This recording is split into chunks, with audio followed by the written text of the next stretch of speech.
Hey everybody, it's Pajama Life with our review of Maul, The Boys, and Inside the Manosphere. Let's go.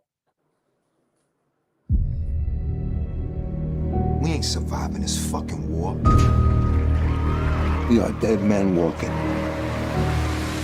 My power is absolute, but I have a bigger destiny. Praise be. And what is it? We think that Homelander is looking for the V1. It's Thought's first iteration of Compound V. If Homelander got his hands on some, he'd be immortal.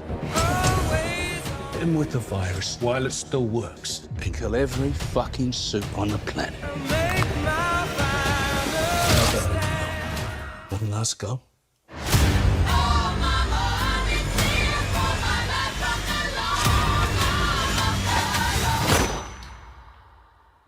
I'll take that as a yes.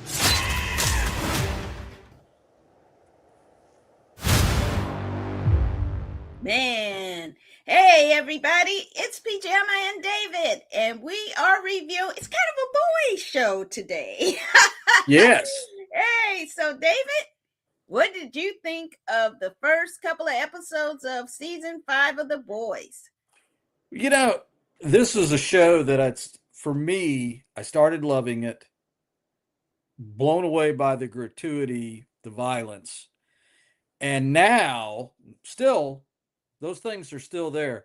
But at this point, we have, in some ways, a comic book story that is frighteningly mirroring life, real life, in so many ways. I hate to say that something like this is critical for people to watch. There is an entertainment value, but man, there's a lot of parallels. There's a lot going on here. Truly, The Boys, Manosphere, all of that is really this. I don't know if you had put that in mind when we created this group of shows, but they are kind of connected to one another. Man, this was good, intense, and we hope that the good guys can kind of fully regain their humanity when this is all said and done, and that the bad guys are vanquished. But let's just but keep watching and enjoy. What about you? What are your thoughts? Yeah, I agree. I think that it is so telling that it's a shame that this show is paralleling reality. And I think the creators were even shocked by it and kind of wish they had gone even a little later so they could have really been a lot more topical. But this show is really telling about the horror and the despair that can happen when someone believes that they have absolute power in office in America, and when the people feel like they can't do anything. And so now you're seeing this season, you are seeing them not just round up and start to put the work in to round up the superheroes, but now to round up citizens who support Starlighters. And you see Sister Sage's evil machinations go into effect. And that is what's really scary, is that you get somebody who has no conscience, who wants to just F them all, as she said in the earlier season. And now you see what can happen and how that vicious predator you tame can turn around and turn on you. I think one of the things though, and David, tell me what you think. One of the things I still don't like is there's too much penis jokes in there. Too much butt stuff. It's just too much of this kind of stuff, and it detracts from the really important message of, I think, what they are trying to communicate about fascism and totalitarianism. But people like that yuck, but it's super yucky. There is the violence is bad. Some of the language and some of the descriptions there, Yes, they are. It is truly, though, the boys' show. I mean, and that's kind of like the bad side of the locker room Yeah. culture, if you will, making those kind of jokes and the hazing and all of that kind of stuff. It's kind of a yeah. Yeah. I can't say that I really like those too much, but I don't know. I just like if I can, you know, you got to really just kind of like take some, kind of leave your taste buds at home when you watch The Yes. Boys, period. Yes. Period. Yes. Because the violence is awful. The show about the high school kids, and their superpowers, the spinoff of it. Oh, Gen It's V.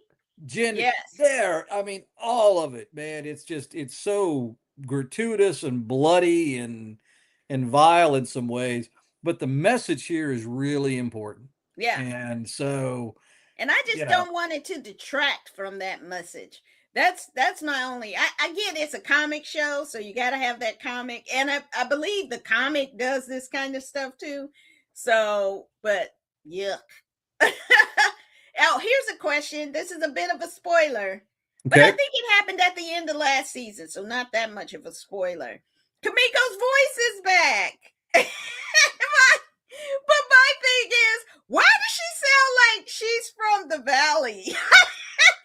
What did you think of Kamiko's voice returning? That was pretty fun. I was glad Yeah, to get that back. The rodeo drive, yeah, Van Nuys kind of sound of her voice. Yeah, that was funny. But everybody's got different accents from all over. So so what the hey? I guess Karen Fukuhama said, "Look, I need to get my points in on this show, so I need to talk."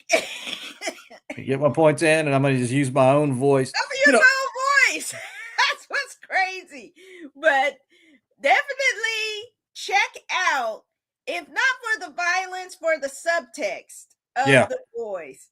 All right. Let's go next to, man, this is some beautiful piece of work from Disney Plus, Maul, Shadow Lord. We've been waiting. Here it is. Here we go. In these times, I prefer to keep my presence a shadow.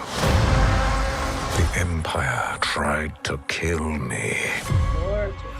Their betrayal demands consequence. Those who have betrayed me die well.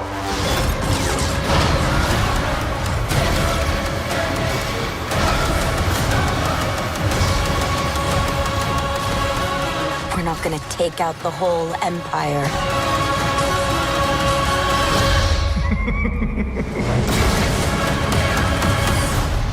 The Empire may be our common enemy, but Maul will never be our ally. All right, David, you are a resident Star Wars expert, including building your own Star Wars hideout. Talk about this, these two first episodes, and then we'll talk about them in the Clone Wars kind of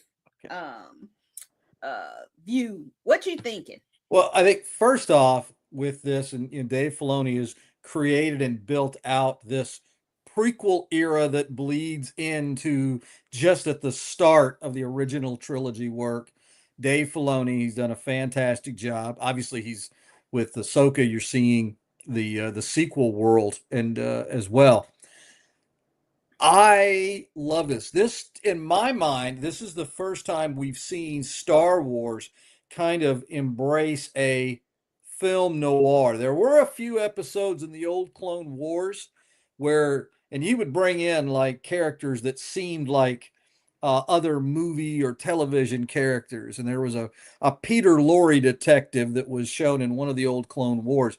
But this had that film noir. You've got a police officer, he's investigating the crime. You're talking about, again, at the end of the Clone Wars, we had some of the things with Maul and Crimson Dawn and all of that stuff. This is really fun.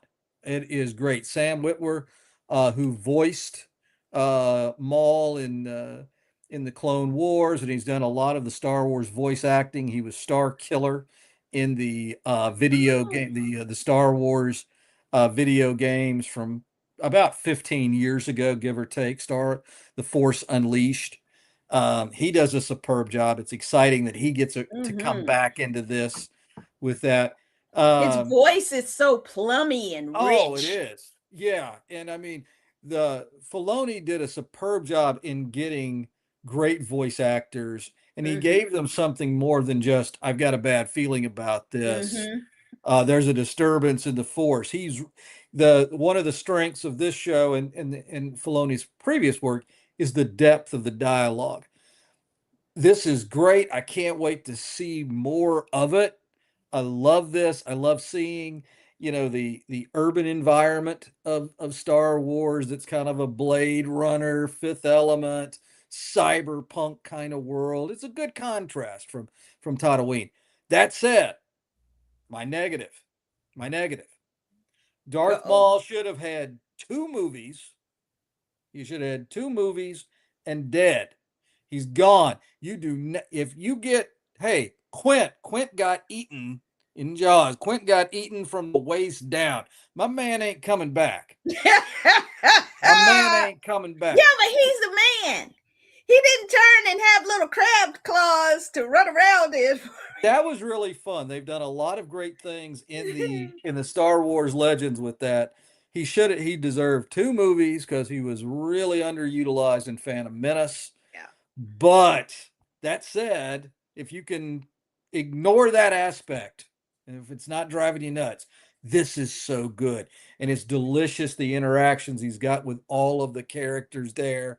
And I'm pumped. Enjoy this show. Love it, love it, love it. Now, talk to me about you, because I don't want to filibuster too long. Well, I really enjoyed it. I went back today and binged a lot of the Clone Wars episodes with him in it, which were fantastic. You gotta do that, because I didn't really have that background because I didn't watch Clone Wars from the beginning. But those episodes are just great television. I mean, even though it's kind of an anime style, and you can see how far the animation has progressed. I mean, this series is absolutely gorgeous. I mean, the smoke looked like smoke, and for the anime, and the fire looked like fire. I was like, wow. When you look at the old episodes, you're kind of like, that it's okay. The story's so good, you don't care about the animation. But this one, it is another part of the story that makes it come alive. That's great point. Great points there. I'm hoping. I don't want to see another villain become the sympathetic character and people feel sorry for. I mean, he's straight villain.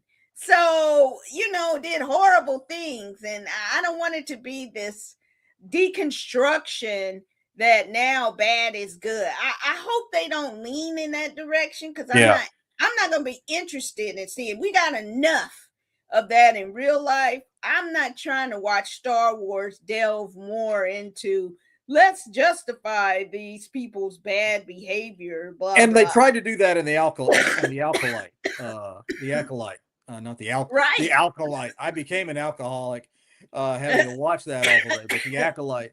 Yeah, but you're right. That's a direction that I hope we don't go in. But this is good. This is delicious, juicy work. Lot of fun stuff. Yeah. And definitely check out Maul, Shadow Lord. We're going to come back and review a couple of more episodes kind of midway, and then do the last couple of episodes as well. Okay. There's so much good TV going on right now. We can't watch everything. I wish we could. And if you do want us to watch everything, put it in the list, the comments, what you want us to watch, and we'll definitely cover it. All right. I've been wanting to talk about this one for a while. It's Louis Theroux, Inside the Manosphere. Let's take a look. Would you see me that way? I'm not sure. I'd have to see what your skills are. Did you look at my arms? Well, I just sort of checked your stature out. The stature's not saying too much. I was entering the Manosphere, a wild frontier of streamers whose behavior is reshaping the culture. What would you say is the message? I coach boys how to make money. Wow, this is a nice spot. How to be outside the system. How to be proper guys. Shut up or nut up. Whose appeal has proved irresistible to hordes of young fans. They hear that content, they think it's acceptable. I'm doing it for money. I don't care about The morality of it. I'm not living for other people. I'm living for myself. Do you consider yourself a misogynist? They want a guy that can lead them and dominate them. There was a funny moment where he's like, what do you think Sneako's message is? Do I sound like that? A little bit. What you think? I think it's a very important topic. As a documentary itself, I thought to an extent it fell really short of Really? Yeah, for what it was trying to portray. Now, that might say, yeah, they're evil, they're awful, they're bad. I just was struck at just how stupid they are. But Yeah. I mean, the dumbness literally just oozed out of their pores. Mhm. So I think that's on one hand, I think that's kind of a good thing. I won't say it here. We'll talk about it after the show. There was someone that one of those bros reminded me of. I don't want to say on here Okay. because it would be misconstrued, or maybe it would be construed correctly, and it's just an unnice thing to say. But I was like, oh yeah, that is so and so. I think there could have been more here. I was struck by the impact of seeing those young boys who know these guys, because I don't. Now, granted, I'm 55 years old and I'm eligible for a senior meal at Freddy's. I can get a cheaper custard cone now. So, maybe I'm not in this world. I think there should have been a little bit more delving into that. I think there were some things that were missing that would make this a really good documentary. But nonetheless, I thought this was maybe the larger the impact and things that we're seeing with more stats. Yeah. I think maybe that would have found, I thought it was a good start, but I thought it was like, there's more that needs to be included. Yeah. Some background, some other pieces there to strengthen it. The guys themselves, man, they're dumb. Being rich, allegedly rich, or having something from it, that does not necessarily equate with any type of class, intelligence, or integrity. And that was very evident in this particular program. Yeah. And, I really enjoyed it because I think if you take away nothing, this is a grift. It's a con. And they don't care that they're hurting millions of young people with this mess. And is it also being used as a tool to recruit these boys into something more nefarious? Because if you can take these people who feel lonely, lost, and unseen, and then tell them, hey, I see you. Hey, you're actually really great. Hey, actually, women are yours to do with what you will. Yeah. And you should dominate them because that's what a man does. As opposed to, and I think young women are now feeling like, hey, in the past, we needed men for money, position, power. But now women are like, I got my own money. I'm in my own high-level positions, and I have my own form of power. So if you're a jerk, what do I need you for? Yeah. And so if you've grown up with this manosphere mess that teaches you really to dislike and hate women, then how are you going to appeal to a woman? Women don't have to be with men anymore for the things their mothers, grandmothers, great grandmothers had to be with women for. I mean, with men for. So men now are getting this message that's not serving them. So at the end of the day, if these young men fall for this, this is contributing to the loneliness epidemic among young men because they're self-selecting out. So I think this is important, but I think the most important thing is that this is corporate sponsored stuff to sell junk, vitamins, junk products, junk bonds, junk money schemes. I mean, it's all a scheme. And that one guy you saw at the beginning is nothing more than a pimp. I mean, that's what he is. He has OnlyFans women selling sex. That's what a pimp does. Let's be for real. But then I don't want to give it away, but you see something very interesting about him in the end that shows that this just a fraud. This is not who these people are in real life. It's a show. It's acting that they're doing. So don't listen to this. I think that's what Louis Theroux was really good at revealing, was the fraudulent behavior behind it. That these guys aren't real. They don't believe this stuff themselves. And I think once you see how it also aligns with white supremacy and subjugation of women and religious fanaticism, that's different. That is something more insidious at work. So, but all for a buck, that our young men are being internally destroyed. So I think that was important to bring up. It is. And I think I love what you're saying, and what you're saying here, you have put in the substance to my big critique, my criticism of this. There wasn't enough of that.